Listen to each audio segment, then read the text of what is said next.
인생을 살아가면서 위기를 겪지 않는 사람은 아무도 없습니다. 누구나 크고 작은 위기가 다 있죠. 위기 한복판을 통과해서 걷는 것이 그래서 우리 인생 현실인 것 같습니다. 그러나 어떤 사람은 주어진 위기 앞에서 절망하고 주저하는가 하면 또 어떤 사람들은 그 위기를 딛고 일어서서 더 창대한 인생의 꿈을 펼쳐가는 경우를 보게 됩니다. 참으로 우리를 불행하게 만드는 것은 사실은 우리 앞에 주어진 그 위기가 그 자체가 결코 아닙니다.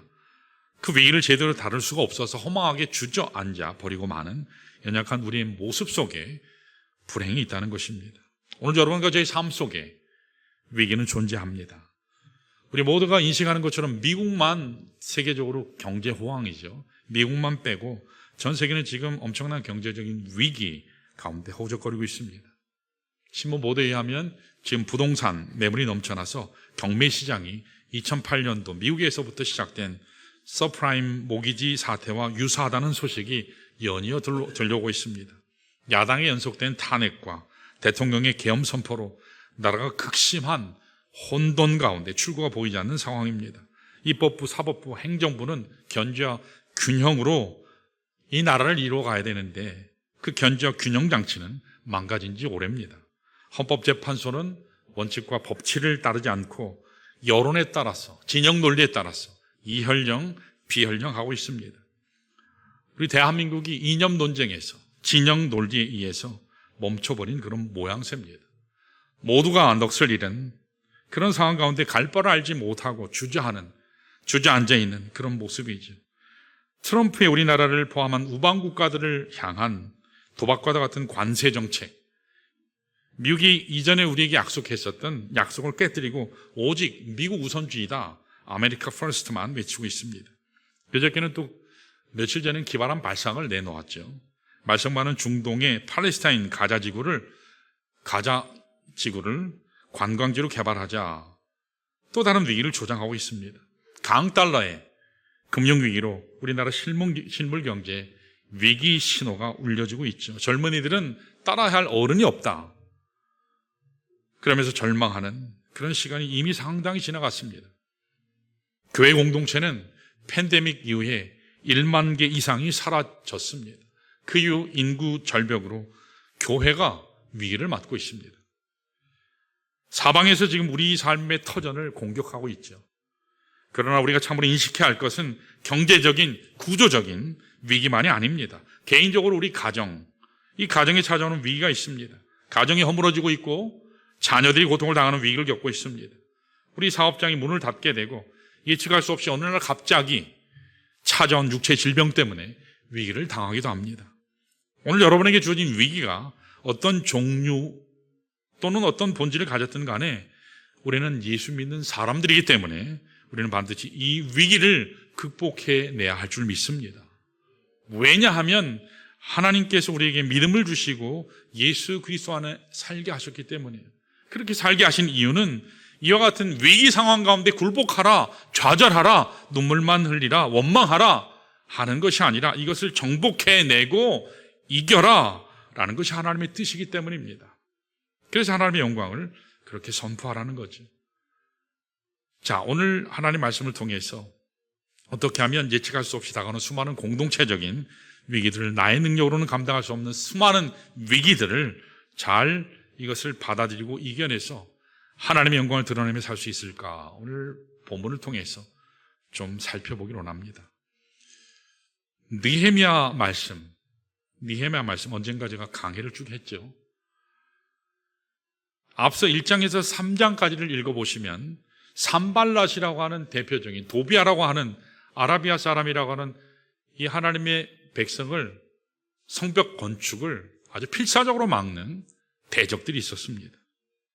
산발랏과 그의 대적들이 계속해서 유다민족의 성벽 건축을, 예루살렘 성전 성벽 건축을 집요하게 방해하고 공격하는 사건이 본문까지 계속 이어져 내려오고 있습니다. 대적들은 심리전으로 유다 백성을 파괴하려고 시도했음을 볼 수 있죠. 그러나 그들의 심리적인 공격은 계속 실패했습니다. 그렇다고 해서 산발랏과 그 대적들이 공격을 중단했느냐? 그렇지 않아요. 특별히 본문 4장 2절에 보면 산발랏에게는 사마리아 군대, 지금으로 얘기하면 사단급 그런 군대 병력이 있었다고 성경은 기록하고 있어요. 그러니까 언제든지 마음만 먹으면 군사를 이끌고 쳐들어와서 유다 백성들을 살육할 수 있었다는 겁니다. 만일 산발랏이 군대를 이끌고 정말로 쳐들어와서 유다 백성을 공격한다면 이건 성벽 건축 문제가 아니라 생명의 위기를 당할 수 있는 그런 상황이 돼요. 여기서 우리가 깨달을 수 있는 대단히 중요한 사실 하나가 있습니다. 여러분, 위기라고 하는 것은 위기 시작하고 위기 끝났다가 아니라 위기라고 하는 것은 결코 한 번으로 끝나지 않는다는 거죠. 한 번의 위기가 오면 이 위기 지나면 안 오나요? 그 다음에 위기가 또 와요. 내가 분명히 방금 넘겼는데 지금 넘겼던 위기보다 더 심각한 위기가 찾아옵니다. 이전과는 전혀 다른 차원의 위기가 우리 인생을 또 강타할 때가 있습니다. 이럴 때 우리의 관심사가 지금 나에게 주어진 이 위기를 내가 어떻게 하면 모면할 것인가, 여기에 머무르면 안 된다는 것이죠. 이것이 우리의 관심사가 되어서는 안 됩니다. 우리가 진정으로 관심해야 될 것은 앞으로도 우리 인생에서 계속해서 위기가 몰려온다 할지라도 어디에서 어떻게 위기가 우리에게 공격해 온다 할지라도 그 위기를 극복해낼 수 있는 종합적인 삶의 준비가 필요하다는 겁니다. 여기 우리가 관심해야 됩니다. 자, 그렇다면 우리가 어떻게 준비하면 끊임없이 찾아오는 공동체적인 위기, 어떻게 어디에서 공격해 올지 모를 그런 위기의 상황 앞에서도 우리가 흔들리지 않고 하나님 백성답게 이 모든 것을 잘 극복해 나갈 수 있을까? 오늘 본문에 기록된 느헤미야와 유다 백성들이 반복적인 산발랏의 공격에도 불구하고 승리했던 이 사건을 통해서 우리 공동체적인 위기를 극복할 수 있는 원리를 우리가 배우기를 원합니다. 자, 첫 번째로 따라할까요? 영적 자신감이 필요하다. 공동체적인 위기를 극복하려면 영적인 자신감이 필요해요. 계속적인 공격이 올 때에 우리에게 필요한 것은 영적인 자신감이에요. 하나님을 신뢰하는 영적인 자신감이에요. 사람을 신뢰하거나 물질을 신뢰하거나 내 어떤 지식을 신뢰하는 게 아니라 하나님을 신뢰하는 영적인 자신감이 우리에게 있지 않으면 우리는 우리에게 주어진 위기를 진정으로 극복할 수가 없습니다. 자, 우리 다 같이 15절을 한번 볼까요? 15절 같이 읽습니다. 시작. 우리의 대적이 우리가 그들의 의도를 눈치챘다 함을 들으니라.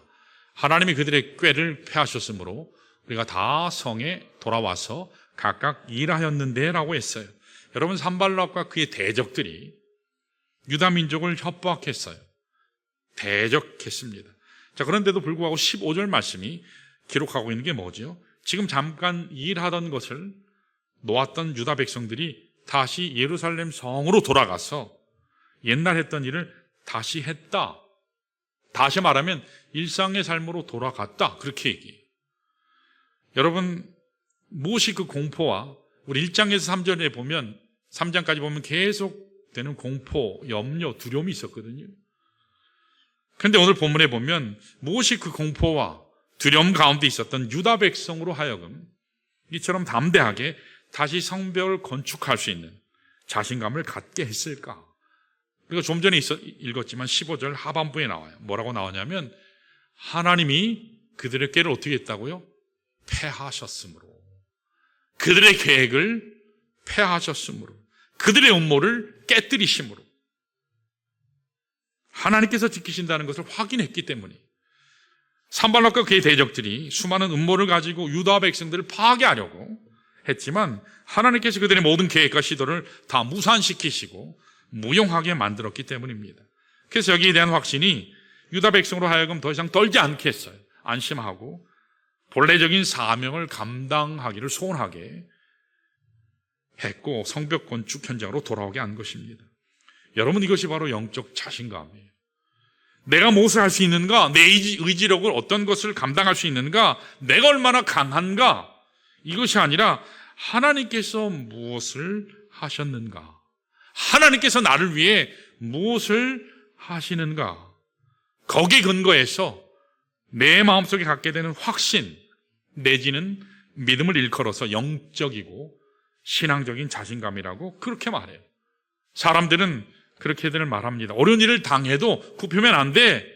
하면 돼. 네 마음을 끝까지 극복할 의지를 가지고 살아가면 돼. 이겨낼 수 있어.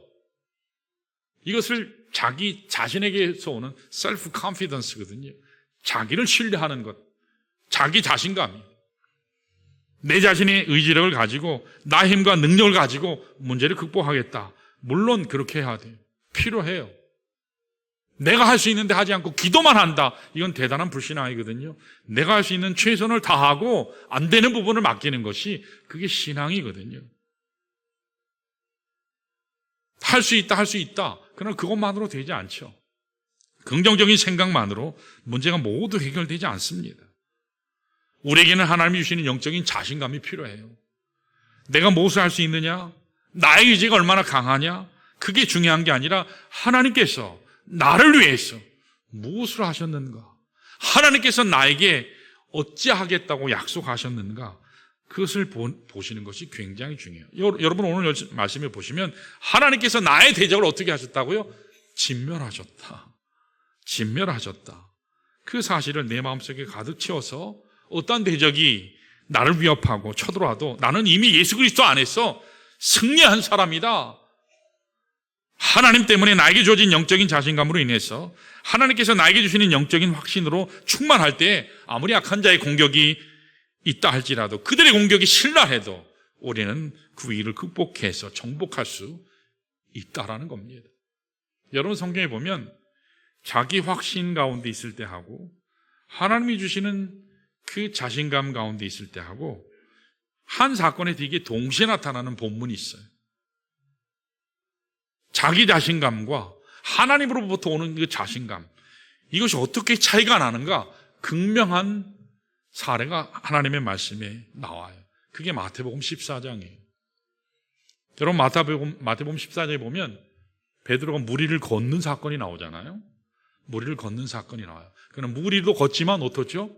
잘 걷다가 빠지기도 하죠. 여러분 여기 본문은 예수님 요한복음 특별히 6장과 연결해서 또 마가복음 6장과 연결해서 살펴보면 정확하게 알 수 있는데 예수님께서 오병이어 기적의 역사를 이루시니까 많은 사람들이 많은 무리들이 와 드디어 우리의 메시아가 저 사람이구나 저분이구나 군사적인 경제적인 질병을 치유하는 정말 하나님이 우리에게 주신 정치적인 메시아가 바로 저 예수구나 확신을 했어요.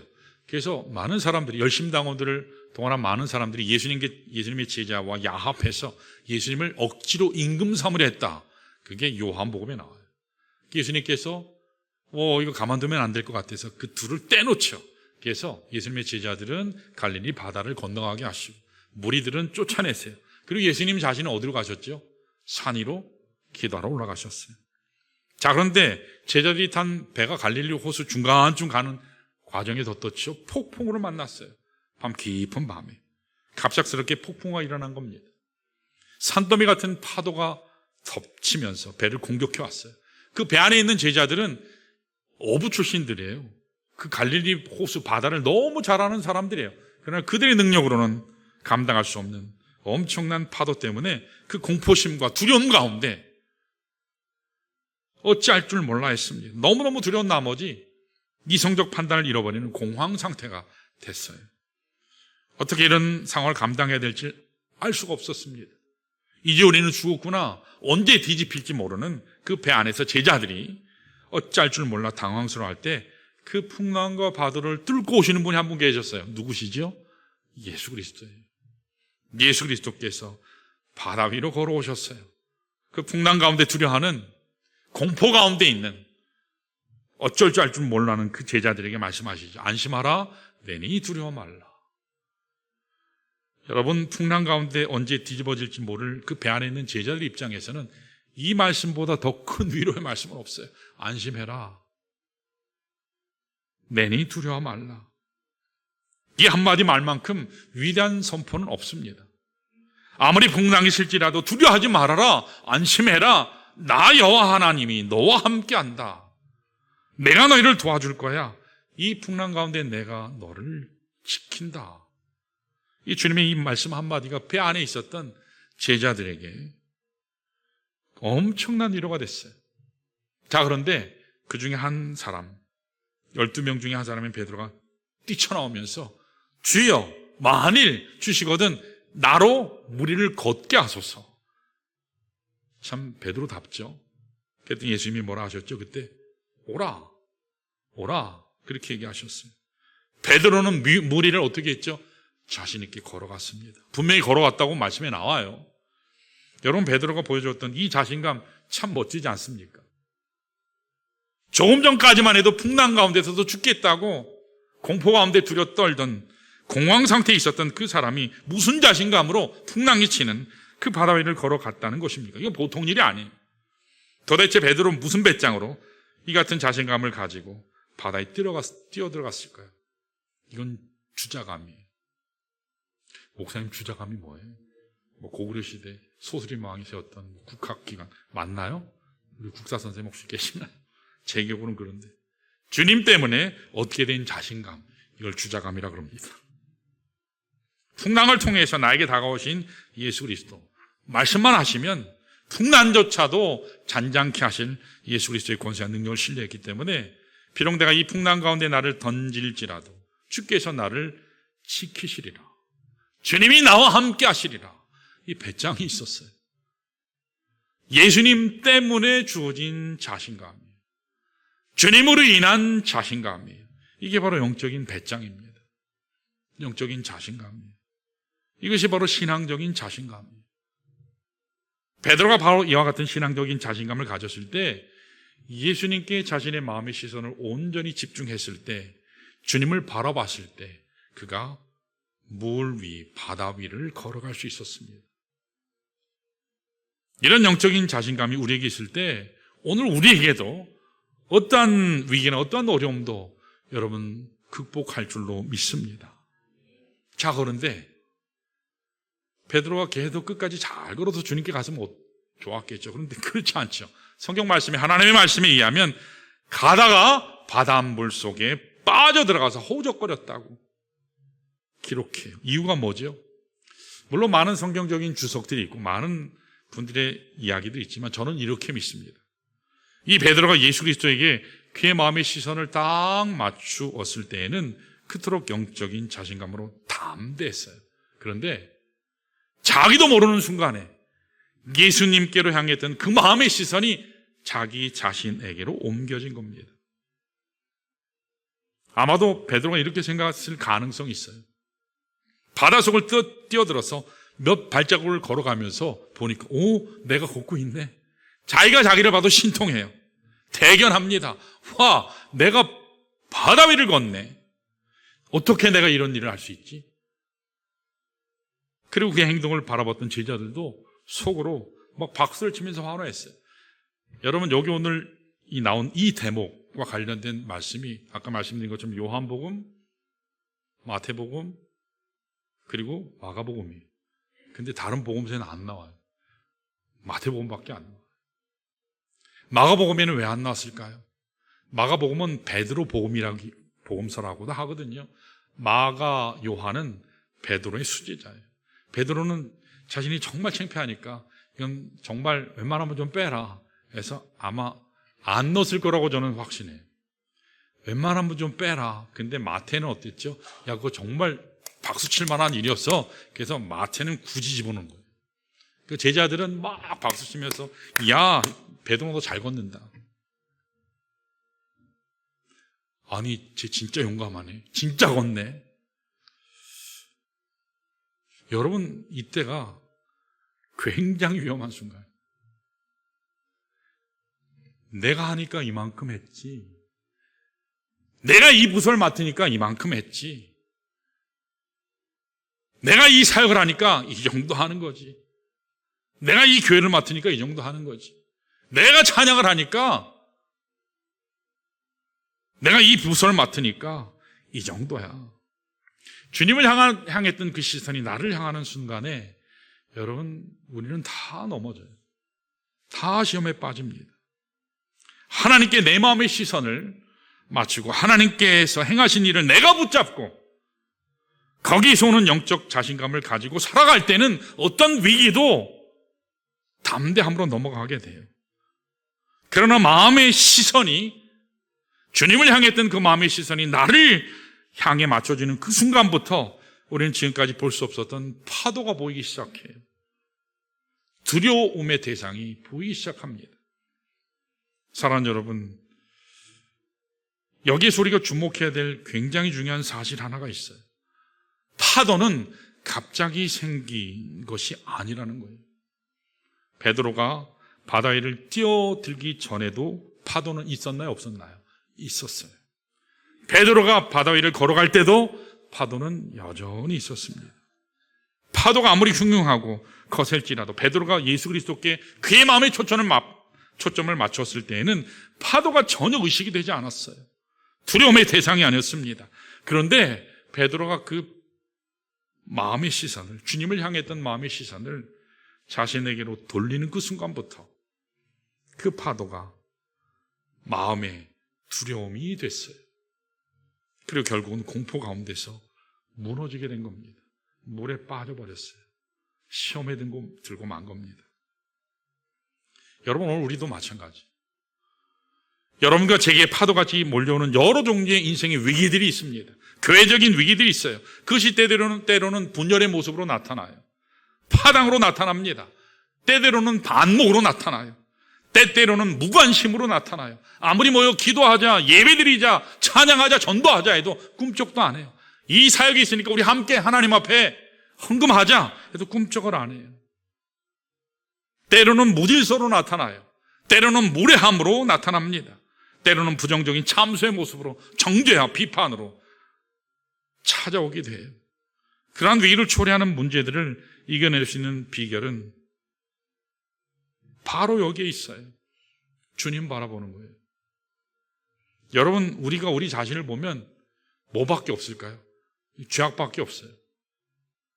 시간 문제지 도덕적으로 교양 어떤 그 마지노선에서는 여러분 잘 소화할 수 있을지 모르지만 인생의 고통이 점점 가해지면 이게 사람이 봄바탕에 나타나요.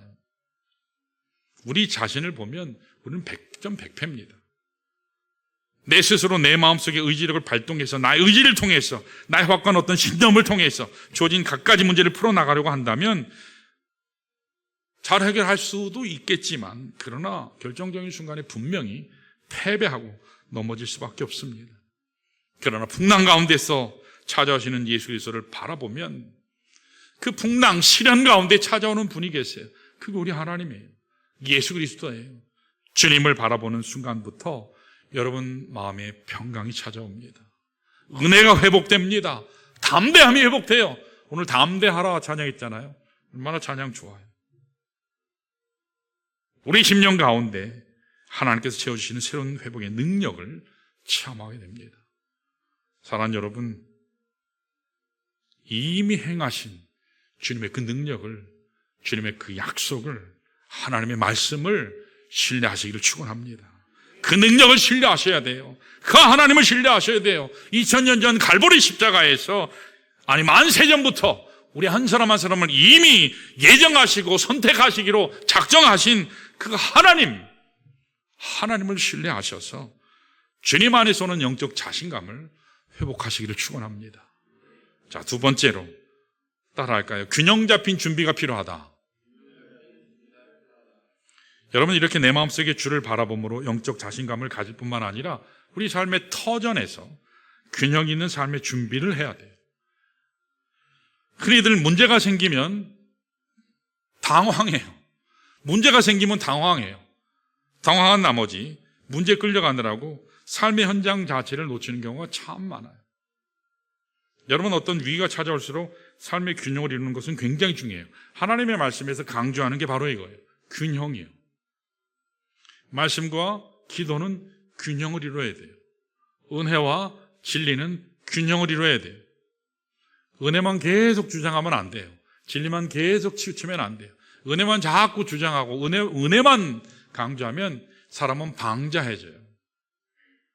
진리만 계속 강조하면 정죄감에 빠져요. 그게 사랑이 없어요. 균형이 필요해요. 오늘 유다 백성들이 위기를 대처했던 흥미로운 방식 하나가 소개되어 있습니다. 자, 우리 16절 한번 볼까요? 16절이 이렇게 나와요. 읽습니다. 시작. 그때로부터 내 수아 사람들의 절반은 일하고 절반은 갑옷을 입고 창과 방패와 활을 가졌고 민장은 유다 온 족속의 뒤에 있었으며 그랬어요. 다시 말하면 그들은 느헤미야를 섬겼던 일꾼들을 얘기해요. 느헤미야를 섬기는 일꾼들인데 그들 중 절반은 뭐 했다고요? 성벽 쌓는 일을 하고 나머지 절반은 뭘 했다고요? 혹시나 쳐들어올지 모르는 그 위기의 대적들을 맞이하기 위해서 무장하고 있어요. 두 가지를 다 하고 있죠. 여러분, 문제가 생겼는데도 불구하고 문제는 다루지 않고 일만 하면 안 된다는 거예요. 그렇다고 반대로 문제가 생겼다고 해서 문제에만 계속 빠져들어도 안 된다는 거예요. 삶의 현장을 놓치면 안 된다는 거죠. 그렇게 되면 인생의 균형 자체가 깨져요. 그것이 금세 우리를 넘어지게 합니다. 그러니까 우리에게 문제가 생겼을 때도 우리는 계속 일해야 돼요. 일하면서도 문제는 해결해야 돼요. 해야 할 일은 계속해야 합니다. 여러분, 흔히들 저는 제 아내를 보면 경탄을 금할 길이 없어요. 제 아내만 그런 게 아닌 것 같아요. 전화를 딱, 자매들은, 여자분들은 전화를 하면서 동시에 빨래도 하고 설거지도 하고 다 해요. 근데 저는 못해요. 저는 하나밖에 못해요. 그래서 항상 얘기해요. 그래서 나는 당신만 보는 거야. 하나밖에 몰라서. 동시에 하는 거 보면 와, 기가 막히게 전화하면서 할 일을 다 해요. 여기 오늘 본문 말씀에 보면 위기를 극복하기 위한 대비에 대한 얘기를 하는데 17절 말씀에도 동일한 표현이 나와요. 자, 거기 보면 이렇게 나와요. 다 각자의 사람이 한 손으로는 뭘 하고요? 일을 하고 한 손으로는 병기를 잡았다. 그렇게 말씀하죠. 이게 바로 균형이라는 거예요. 여러분, 그리스도인의 삶에 굉장히 좋은 면들이 많아요. 근데 신앙이라는 것과 현실이라는 것이 이렇게 균형을 이루는 것이 굉장히 중요하거든요. 하나님의 주권만 자꾸 강조하면, 하나님만 강조하면 내 삶에 자유가 없어요. 근데 인간의 자유, 의지, 선택만 계속 강조하면 또 하나님의 주권은 없어요. 이게 조화되는 것이 굉장히 중요하거든요. 여러분, 아무리 좋은 것이라도 치우치면 안 되거든요. 여러분, 기도 굉장히 중요하죠. 기도가 굉장히 중요해요. 그런데 생활에 대한 책임은 전혀 지지 않고 기도만 하고 있으면 어떻게 되죠? 이건 하나님의 뜻이 아니에요. 이건 위험한 신앙이라고 말할 수밖에 없어요. 말씀이 정말 중요해요. 근데 말씀 공부만 하면 어떻게 되죠? 말씀의 진리는 아무리 강조해도 지나치지 않죠. 근데 말씀 공부만 하고 또 기도하지 않으면 이것도 문제가 돼요. 균형이 필요해요. 여러분, 우리가 예배 드리잖아요. 제가 정말 강조하는 게 예배인데, 예배 승리하지 않으면 일주일 망가지는 거거든요. 예배를 통해서 내가 거룩한 산지제사물이 돼서 하나님 앞에 나갈 때 우리가 은혜 받게 되는 거거든요. 근데 365일 하나님의 교회 와서 예배만 하고 직장 생활도 엉망 안 하고 가정 생활도 자녀들도 전혀 돌보지 않는다면, 삶의 터전에서 책임 다하지 않는다면 여러분, 영적인 생활은 결코 건강할 수 없어요. 오늘 하나님께서 우리에게 말씀하시는 것은 균형 잡힌 인생을 중요하게 보세요. 자, 여러분, 예배하고 삶이 균형을 이루어야 된다 그랬어요. 여러분, 삶과 예배와 여러분 균형 이루세요? 삶에서 사는 이만큼 예배에 여러분 승리하세요? 승리하세요? 아니요. 예배 시간, 우리가 주일마다 주일 예배, 새벽 예배, 수요 예배, 금요 기도회, 예배마다 다 참석을 해도 내 삶에서 쓰는 시간도 안 돼요. 그렇죠? 안 그러세요? 우리는 많은 경우 주일 예배 한 번 하면 다 했다고 생각해요. 아니거든요. 때때로 우리는 하나님 앞에 드림에서도 하나님께 드릴 거는 다 계산하고 맨 끝에 남으면 드리고 없으면 안 하고, 이건 하나님 앞에 바른 모습이 아니거든요. 균형이 아니에요. 오늘 하나님께서는 우리 인생 가운데 균형 잡힌 인생을 중요하게 보세요. 나에게 주어진 어떤 특정 부분만 바라보는 것이 아니라 전체를 아우를 수 있는 안목을 소유하기를 원해요. 제가 우리 안수 집사님들에게 그런 부탁, 그런 이야기를 많이 해요. 집사님, 예를 들어서 내가 주일학교다 하면 주일학교만 맡은 사역자로 생각하시면 안 돼요.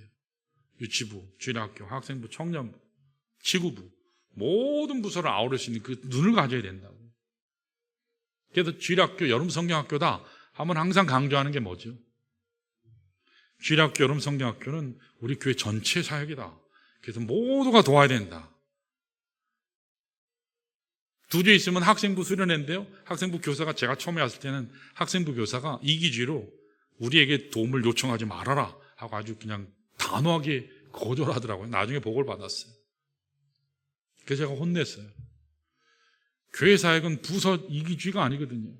작년에 어와나 잉글리시 캠프 할 때도 어와나 한국 어와나 협회에서 나온 그 전도사님이 좋은 교회는 참 좋은 모습이 많다. 뭐가 좋냐? 그랬더니 밥이 잘 나온다고 그러더라고요. 첫째.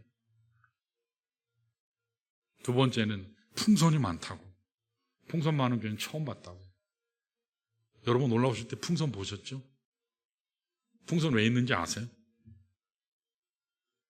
내일 목사님들 오시잖아요. 그래서 환영한다고. 그래서 정말 중요한 게 뭐냐 그랬더니 좋은 교회는 성도들이 정말 많이 와서 도와주시네요. 다른 교회들은 돕질 않는데 딱 그 부서만 딱 돕는데, 특별히 큰 교회들. 여러분 어떤 지역적인 사역에서 머무르게 되면 굉장히 문제가 생겨요. 전체를 볼 수 있는 안목을 가질 때 우리가 하나님 앞에 바로 설 수 있어요. 이건 위기에 대해서도 마찬가지예요. 문제에 대해서도 마찬가지예요. 우리는 어떤 위기나 어떤 어려움이 우리를 찾아올 때 전체를 볼 수 있는 안목을 갖게 되면 여러분은 흔들리지 않아요. 오히려 든든한 모습으로 인생을 살아갈 수 있습니다. 그러므로 어려울 때일수록 여러분 영적인 균형을 이루시기를 축원합니다.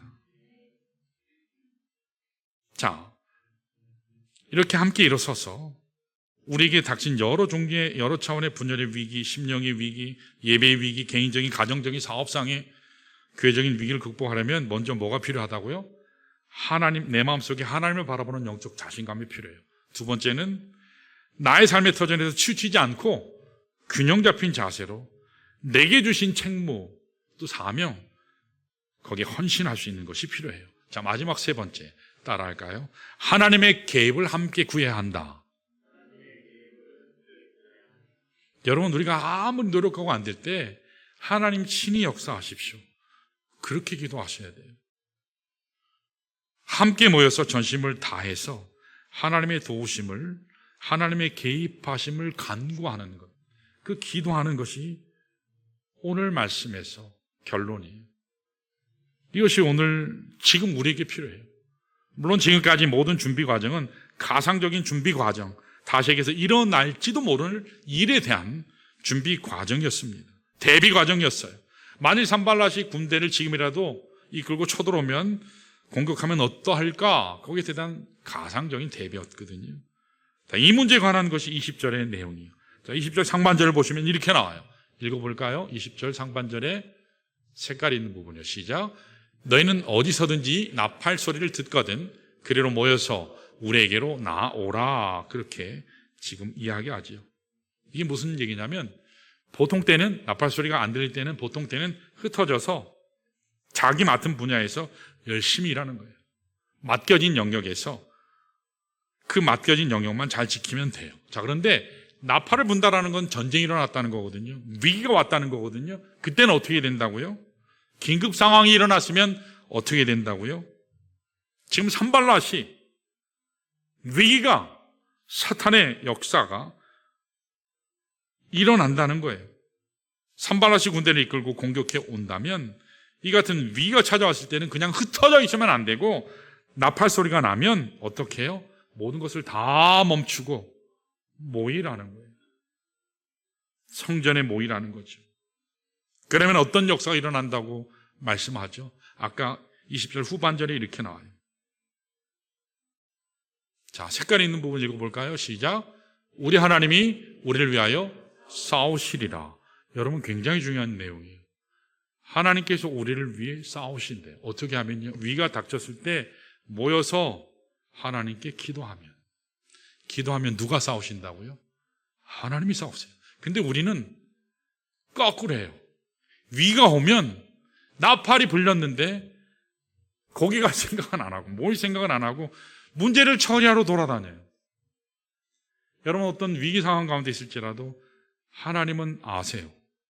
하나님은 다 우리를 보고 계세요. 그 하나님 앞에 나가서 기도하는 게 먼저예요. 그러면 내가 싸우지 않고 하나님이 싸우십니다. 하나님이 이루세요. 하나님이 이기세요. 전쟁은 하나님께 속해 있어요. 승리는 내 것일세. 우리는 승리만 쟁취하면 돼요. 그리스도께서 2000년 전 갈보리 십자가에서 사망 권세를 이미 이기셨습니다. 우리는 그 사망 권세가 찾아올 때 그리스도의 이름으로 선포하면 돼요. 기도하면 돼요. 외치면 어둠의 권세가 떠나갈 줄 믿습니다. 사망의 권세가 사라질 줄 믿습니다. 악한 영이 공격하던 것이 멈출 줄 믿습니다. 이것이 바로 하나님 앞에 합심해서 기도할 때 하나님께서 베풀어 주시는 능력이에요. 그런데 오늘 희한한 것은 기도를 안 해요. 기도를 안 해요. 우리 여기 바닥 공사했잖아요, 지금. 우리 이 본당 자체, 본당 여기 안에가 한 315평 된다 그러더라고요. 저 끝에까지 하면 한 400평 될 것 같아요. 이 뒤쪽에도 또 있으니까. 그래서, 야, 우리 여기 본당이 크긴 크구나. 근데 전북 진안에서, 맞죠? 진안이 전북. 그래서 아마 장로님하고 권사님이 이 사업을 하시는 것 같아요. 세 분인가 올라오셨는데, 하루 종일 하시는데 하루에 다 끝내더라고요, 이걸. 근데, 이제 뭐 새벽 기도 혹시 이제 안 하지요? 그러더라고요. 그래서, 아니요, 새벽 기도 저 해요. 전라도 지역은 우리 한국교회에서 좀 믿음의 거장들이 나온 지역이 전라도거든요, 사실은. 음식만 잘하는 게 아니라 신앙심이 아주 뛰어나요. 근데 그 지역이 새벽 기도 하는 교회가 없대요. 지난 지역에. 그래서 제가 충격을 받았어요. 기도를 하지 않는구나. 심지어 우리 지금 경충 지역, 우리 지방의 27개 중에도 새벽 기도 못하는 교회가, 안 하는 교회가 굉장히 많아요. 제가 알기로는 90%. 27개 90%면 한 3개 정도 하는 거죠. 서너 개. 여러분, 이게 우리 한국교회 현실이에요. 굉장히 무서워요. 기도 안 해도 인생 살아가는데 문제 없죠, 여러분들. 아니요, 그래야 되는데 가만히 계시잖아요, 지금. 문제 많아요, 그래야 되는데 아니요, 그러시지 않잖아요.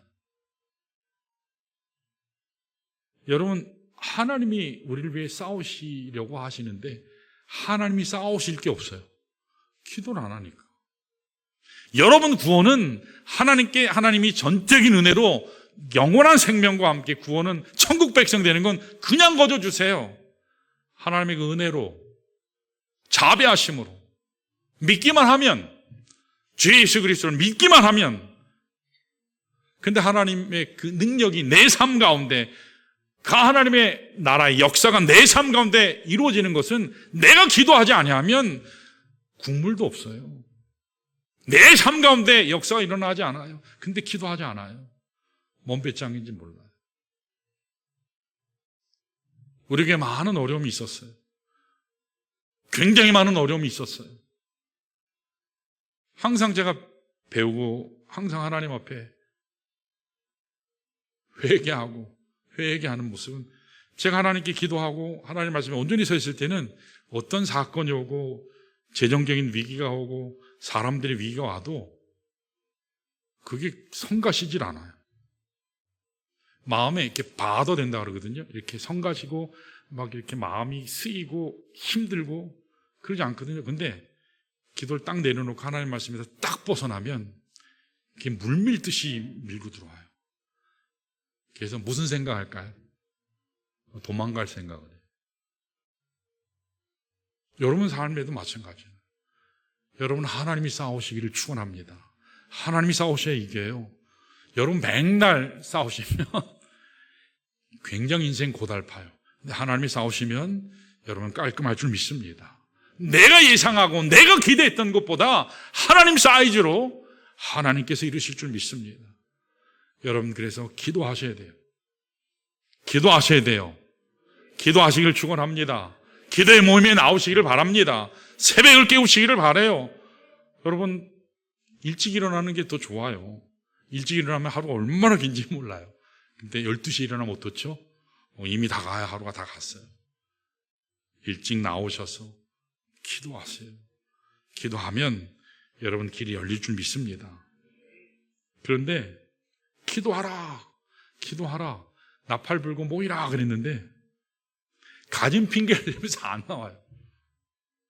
모여할 때 갑자기 무슨 일이 생겨요. 급한 일이 생길 수 있어요. 그런데 중요한 것은 마음의 문제예요. 여러분, 마음이 있으면 그 일을 반드시 하기 위한 방법을 만들어내요. 그런데 마음이 없으면 무슨 핑계를 대서든지 안 해요. 그렇지 않나요? 하려고 하면 방법을 만들어내요. 그런데 안 하려고 그러면 가진 핑계를 다 대요. 여러분, 세상 일도 마찬가지잖아요. 세상의 일에 성공한 사람 보면 그 사람의 마음이 똑바라요. 태도가 건강해요. 변명에 대한 입장 차이라는 글이 있는데 한번 들어보세요. 남이 실수를 하면 늘 하던 짓이래요. 그걸 또 한 거래요.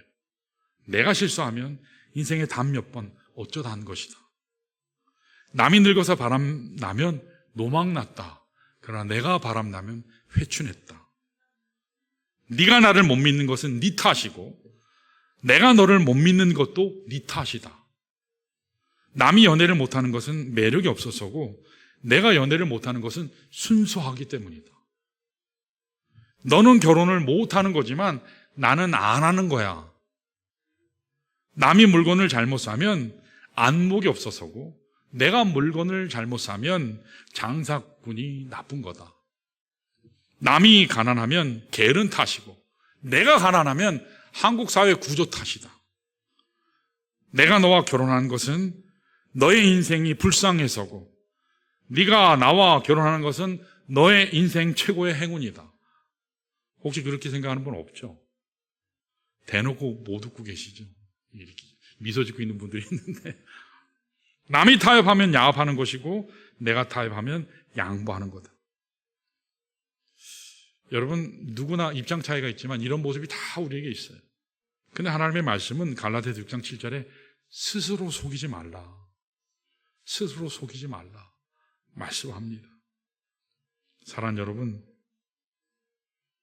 수많은 다른 일에는 관심을 가졌지만 기도하는데 전심, wholeheart예요. 내 마음에 모든 것을 다 쏟아서. 여러분, 기도해 보셨어요? 기도해 보셨어요? 세상의 일도 내 마음을 다 쏟아내면 지성이면 감천이라고 그러잖아요. 돼요. 그런데 하물며 우리 천부 아들 예수도 내어주신, 하나님의 가장 존귀한 그 아들도 내어주신 하나님 앞에 간구하면 하나님이 이미 약속하셨어요. 부르짖으라, 내가 응답하겠고 크고 비밀한 일을 네게 보이리라 말씀하셨어요. 여러분, 하나님 사이즈대로 여러분 인생 사시기를 축원합니다.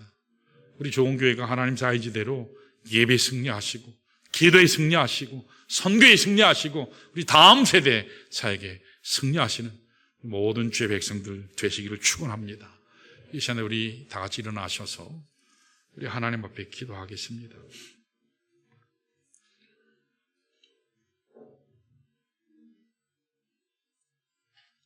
우리 기도하실 때 한 가지만 기도했으면 좋겠어요. 단 하나. 우리 고개 숙이시고 두 눈 감으시고 두 손 모시고 하나님 앞에 기도하기로 합니다. 한 가지만 기도했으면 좋겠어요. 살아계신 하나님, 내 가슴 속에 기도의 불을 붙여주십시오. 살아계신 하나님, 내 가슴 속에, 내 심령 속에 기도의 불을 붙여주십시오. 하나님께서 우리 교회 가운데 기도의 불을 붙여주십시오. 기도의 자리 곳곳마다 온 성도들이 다 함께 나와서 기도하게 하옵소서. 전심을 다해서 기도하게 하옵소서.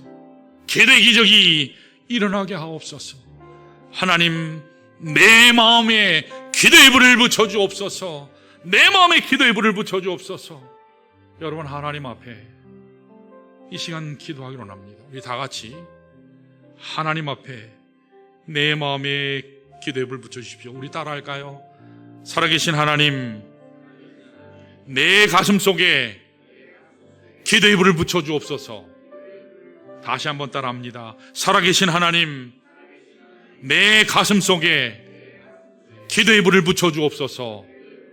우리 시간에 다 같이 이 기도 제목 하나 붙잡고 다 같이 기도합니다.